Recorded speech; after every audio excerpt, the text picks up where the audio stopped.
Hello दोस्तों, नमस्कार। स्वागत है एक बार फिर से आपके अपने प्रिय चैनल पर। दोस्तों, आज की जो बड़ी खबर आपके सामने लेकर आए, जहां पर अमेरिकी कमांडर का बड़ा दावा दोस्तों, जहां भारत से विवाद के बाद भी एलएसी पर कई अग्रिम मोर्चों में डटा हुआ है चाइना। जी हां दोस्तों, बताएंगे कैसे अमेरिकी कमांडर ये दावा कर पा रहे हैं दोस्तों। साथ ही आपको अगली खबर में बताएंगे, जहां पर जिस 15 साल पुरानी गलती से बिखरा था क्वाड देश, उसे फिर नहीं दोहराने पर होगा जोर। चीन को दिया जाएगा कड़ा संदेश। जी हाँ दोस्तों, क्या है पूरी कहानी बताएंगे आपको। साथ ही बताएंगे जहां चीन के विरोध के बावजूद म्यांमार पर नया बयान दे सकती है सुरक्षा परिषद। जी हाँ दोस्तों, वो क्या बयान होगा ये भी बताएंगे आपको। साथ ही बताएंगे जहां अमेरिकी रिपोर्ट में बड़ा दावा किया गया है दोस्तों, जहां चीन अगले 6 साल में ताइवान पर कर सकता है बड़ा हमला और ताइवान को कर सकता है अपने कब्जे में। जी हाँ दोस्तों, बताएंगे आपको इस पूरी रिपोर्टिंग के पीछे क्या बात है दोस्तों। साथ ही बताएंगे जहां पूरे कनाडा में प्रधानमंत्री नरेंद्र मोदी के जगह जगह हर रोड पर लगा दिया गया है बड़ा बड़ा बैनर। जी हाँ दोस्तों, क्या है इसके पीछे का कारण,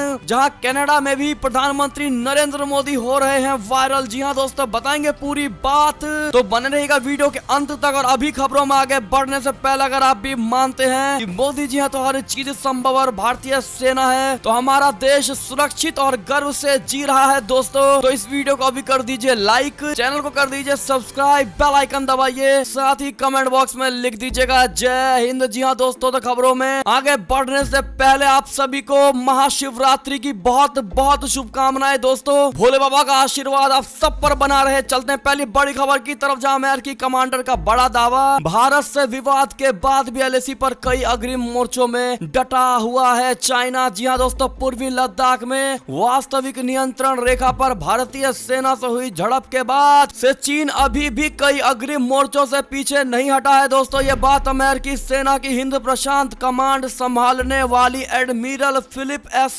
डेविडसन ने कही है दोस्तों। उन्होंने अमेरिकी सांसदों से यह भी कहा है कि अमेरिका ने सीमा संघर्ष के दौरान भारत की मदद सूचना, सर्दी के कपड़े और अन्य उपकरण देकर की है। अमेरिकी रक्षा मंत्रालय के शीर्ष सैन्य कमांडर एडमिरल फिलिप डेविडसन ने कहा है कि भारतीय सेना से प्रारंभिक टकराव के बाद चीन ने एलएसी के जिन इलाकों पर कब्जा कर लिया था, उसमें से कई जगहों से वो अभी भी पीछे नहीं हटा है। लेकिन अमेरिका हर मोर्चे पर भारत की मदद को तैयार है और तत्पर है। उन्होंने कहा कि बीजिंग अपनी क्षेत्रीय महत्वाकांक्षा के तहत इस क्षेत्र में काफी खर्च कर रहा है दोस्तों। डेविडसन ने आगे कहा कि चीन के साथ एलएसी पर हाल ही की गतिविधियों ने भारत को ये एहसास दिलाया है कि उनकी अपनी रक्षा संबंधी जरूरतों को पूरा करने के लिए दूसरों के साथ सहयोगात्मक प्रयास के क्या मायने हो सकते हैं दोस्तों। ऐसे में उन्होंने अमेरिकी उच्च सदन की विदेश संबंध समिति के सदस्यों से कहा है कि हम भारत की हर संभव मदद कर रहे हैं और पिछले कई वर्षों में हम अपने समुद्री सहयोग को भी प्रगाढ़ कर रहे हैं। जी हाँ दोस्तों, ऐसे में अमेरिका की इस रिपोर्टिंग में बड़ा खुलासा हुआ है दोस्तों, जहाँ चाइना भारत के साथ तनाव कम करने का जो नाटक कर रहा है दोस्तों, लेकिन चाइना ने कहा है कि उन्होंने अपने सैनिकों को पूरी तरह से हटा लिया है दोस्तों। लेकिन अमेरिकी इस रिपोर्ट में ये दावा किया जा रहा है कि चाइना ने अभी भी कब्जे किए हुए कुछ क्षेत्रों से पूरे सैनिकों को नहीं हटाया है दोस्तों। ऐसे में अगर आप भी मानते हैं कि चाइना जिंदगी में कभी नहीं सुधरने वाला दोस्तों, जब तक उसको लात से मार नहीं पड़ेगी। जी हाँ दोस्तों, ऐसे में आप भी कमेंट सेक्शन में चाइना पर भरोसा करना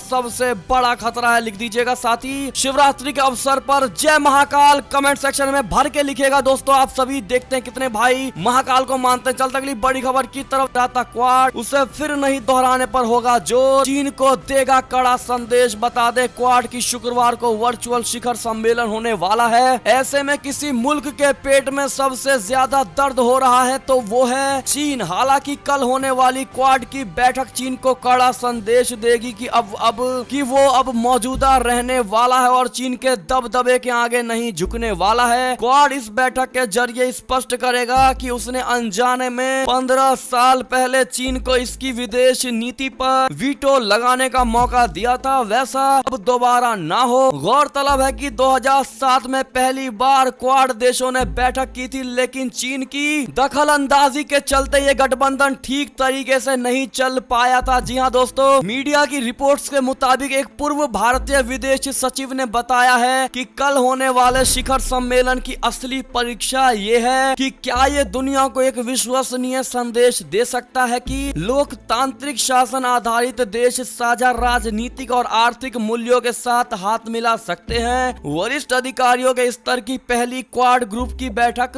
आसियान रीजनल फोरम के साथ प्रतिक्रिया होगी दोस्तों, और चाइना को कैसे घेरना चाहिए कमेंट में सुझाव जरूर दीजिएगा दोस्तों। चलते हैं तीसरी बड़ी खबर की तरफ, जहां चीन के विरोध के बावजूद म्यांमार पर नया बयान दे सकती है सुरक्षा परिषद। जी हां दोस्तों, संयुक्त राष्ट्र में जापान के राजदूत इशिकाने किमिहिरो ने सुझाव दिया है कि चीन के विरोध के बावजूद म्यांमार के हालात पर सुरक्षा परिषद बयान जारी करे। जापानी मीडिया की ओर से आयोजित ऑनलाइन सेमिनार में इशिकाने ने कहा है कि इस पर कोई प्रस्ताव तो नहीं है, मगर किसी दूसरे तरीके से संदेश देने की कोशिश जरूर होगी। जी हाँ दोस्तों, अगली खबर की बात करें ऐसे में तो चीन अगले 6 साल में ताइवान पर कर सकता है यह बड़ा हमला। जी हाँ दोस्तों, अमेरिकी रिपोर्ट में ये बड़ा खुलासा हुआ है। आपको बता दें कि अमेरिका के एक शीर्ष कमांडर ने चेतावनी दी है कि चीन अगले 6 सालों में ताइवान पर बड़ा हमला कर सकता है। सीनेट में पेश हुए अमेरिकी कमांडर एडमिरल फिलिप डेविडसन ने कहा है कि एशिया में अमेरिका की सैन्य ताकत को रोकने के लिए चीन लगातार कोशिशें कर रहा है और वो सबसे पहले ताइवान पर हमले को ही अंजाम देगा। जी हाँ दोस्तों, चीन स्वशासित ताइवान को बलपूर्वक अपने में मिलाने की अक्सर धमकी देता रहता है। एशिया प्रशांत क्षेत्र में अमेरिकी सैन्य अधिकारी एडमिरल फिलिप डेविडसन ने मंगलवार को कहा कि मुझे चिंता है कि चीन अमेरिकी और नियमों पर आधारित अंतरराष्ट्रीय व्यवस्था में अमेरिकी की जगह लेने की अपनी महत्वाकांक्षा को पूरा करने के लिए कोशिशें तेज कर रही है। वो साल 2050 तक ऐसा कर सकता है। जी हाँ दोस्तों, ऐसे में इस रिपोर्ट के आने के बाद भारत सहित अन्य सभी पड़ोसी देश साथ अमेरिका तक में घमासान मच गया है दोस्तों, और अब ताइवान को पूरी सुरक्षा दी जाएगी और चाइना के हर संभव प्रयास को नकारा जाएगा दोस्तों, और मंसूबा कामयाब नहीं होने दिया जाएगा चाइना का ताइवान को लेकर। ऐसे में आपकी क्या राय होगी दोस्तों? अगर आप भी चाहते हैं कि ताइवान को किसी भी कीमत पर चाइना को नहीं हथियाने देना चाहिए तो Taiwan must be free from China जरूर लिख दीजिएगा दोस्तों कमेंट सेक्शन में। अगली खबर की बात करें तो thank you Narendra Modi ji. Canada की सड़कों पर छाए प्रधानमंत्री मोदी के होर्डिंग्स। आपको बता दें इसका क्या कारण है दोस्तों? कोरोना वायरस के खिलाफ जंग में भारत ने जिस तरह से अन्य देशों की मदद की है उसकी वजह से दुनिया भर में भारत और मोदी जी की जय जयकार हो रही है दोस्तों। नेपाल से लेकर कनाडा तक को भारत ने कोरोना वायरस की वैक्सीन देकर यह बताने की कोशिश की है कि संकट के दौर में भारत हमेशा अपने पड़ोसियों और मित्र राष्ट्रों के साथ खड़ा है। अगर वो दुश्मन भी है तब भी उसके साथ खड़ा है। जैसे कि पाकिस्तान को भी भारत ने वैक्सीन की डोज मुहैया कराई है दोस्तों और एक मिसाल साबित कर दिया है। साथ ही यही वजह है कि कनाडा की सड़कों पर प्रधानमंत्री नरेंद्र मोदी जी के बैनर बोर्ड छाए हुए हैं। कनाडा को वैक्सीन मुहैया कराने के लिए धन्यवाद मोदी जी के नाम से बिल बोर्ड, यानी जिसे एक तरह के इलेक्ट्रिक बोर्ड कहा जाता है दोस्तों, उसको लगाए गए हैं। जी हाँ दोस्तों, समाचार एजेंसी ANI ने इसकी 2 तस्वीरें ट्वीट की हैं दोस्तों, जैसा कि आप फोटो स्क्रीन पर देख पा रहे होंगे, जिसमें कनाडा को वैक्सीन देने के लिए प्रधानमंत्री नरेंद्र मोदी जी का शुक्रिया अदा किया गया है। ये बिल बोर्ड ग्रेटर टोरंटो के इलाके में लगे हैं। इस पर प्रधानमंत्री नरेंद्र मोदी जी की तस्वीरें भी लगी हुई हैं। भारत और कनाडा की दोस्ती का जिक्र किया गया है। जी हाँ दोस्तों, ऐसे में अगर आप मानते हैं कि मोदी जैसे PM जिंदगी में आगे भी मिलते रहे और मोदी जी ही हमेशा प्रधानमंत्री बने रहे तो कमेंट सेक्शन में भारत को आगे ले जाने के लिए थैंक यू मोदी आप भी जरूर कह दीजिएगा दोस्तों। देखते हैं मोदी जी के काम कितने लोगों को पसंद आया है दोस्तों। ऐसे में अगली खबर की अगर बात करें तो चीन में उइगर मुसलमानों के नरसंहार के विरोध में हमेशा बोलना जारी रखेगा अमेरिका। जी हाँ दोस्तों, विदेश मंत्री एंटनी ब्लिंकन की तरफ से आया है यह बड़ा बयान। बता दें, अमेरिका की विदेश मंत्री एंटनी ब्लिंकन ने कहा है कि शिनजियांग प्रांत में उइगर मुसलमानों के खिलाफ चीन के नरसंहार पर अमेरिका जोर शोर से आवाज उठाता रहेगा।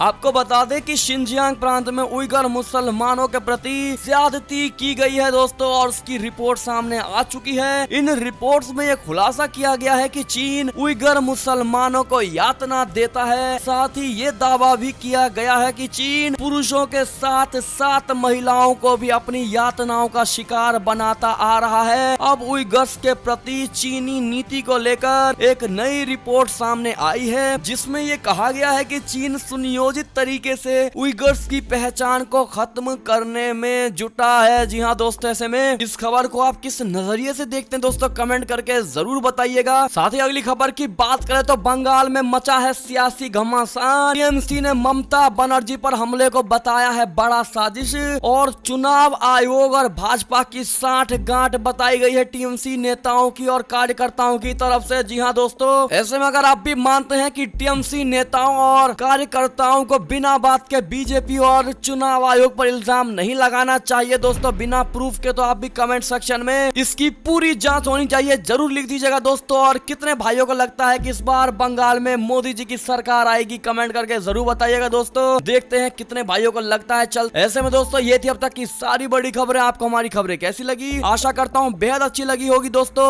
अगर तनिक भी अच्छी लगी है तो इस वीडियो को हमेशा की तरह अपने भाई बंधुओं में व्हाट्सएप, फेसबुक, ट्विटर के जरिए पूरे भारत में शेयर करना बिल्कुल मत भूलिएगा दोस्तों। तो मिलते हैं आपसे अगली बड़ी खबर।